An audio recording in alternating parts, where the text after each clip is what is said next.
Okay, so I'm back out at the big property. Just gonna show you a quick video on the importance of getting rid of invasive species. So here I am in a little thicket, hedgerow. And you can see there's almost no underbrush, understory life. Almost all of the sub canopy is taken up by honeysuckle.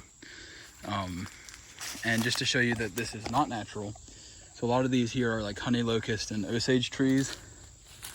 And what a healthy understory should look like is something like this. Now there is honeysuckle in here, but it hasn't quite taken over yet.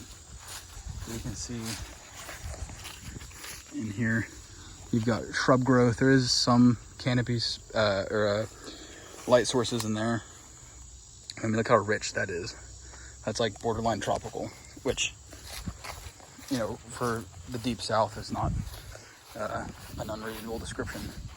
But you come back over here to the honeysuckle dominated area, and there's an autumn olive, but I mean, just look at how dead that is. You know, it's not a healthy understory. So this winter I'm going to be taking out all these. Here's some quick ID on them. So this is a pretty old growth bark here. You can kind of see that it's got the splitting. I mean, that almost looks like a osage, but it doesn't have that orange hue to it. And then this is some young growth. You can see it's straight.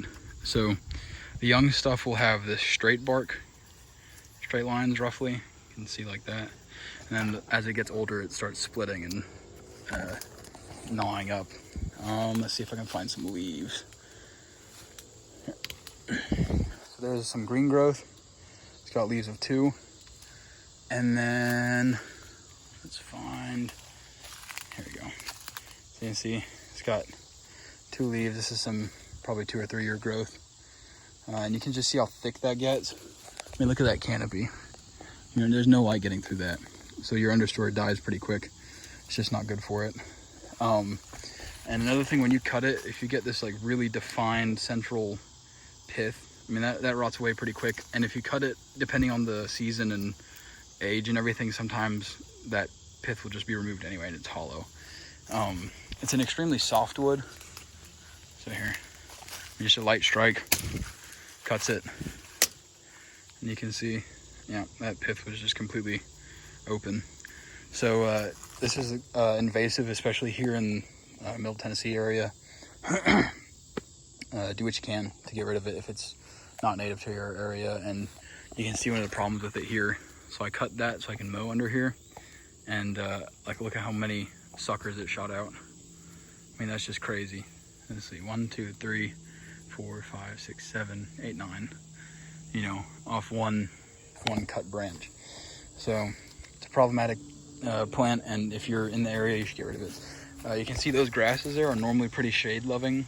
I don't know if they're native or not, but I know that they do relatively well here. They don't seem to outcompete other things, and you can see like the native grass comes to here and that sits about there, but even it can't make it that far deep into the undergrowth here. So yeah, open up your canopies a little bit if you can. That, you know, will increase your growing space. Anyway, y'all have a good one.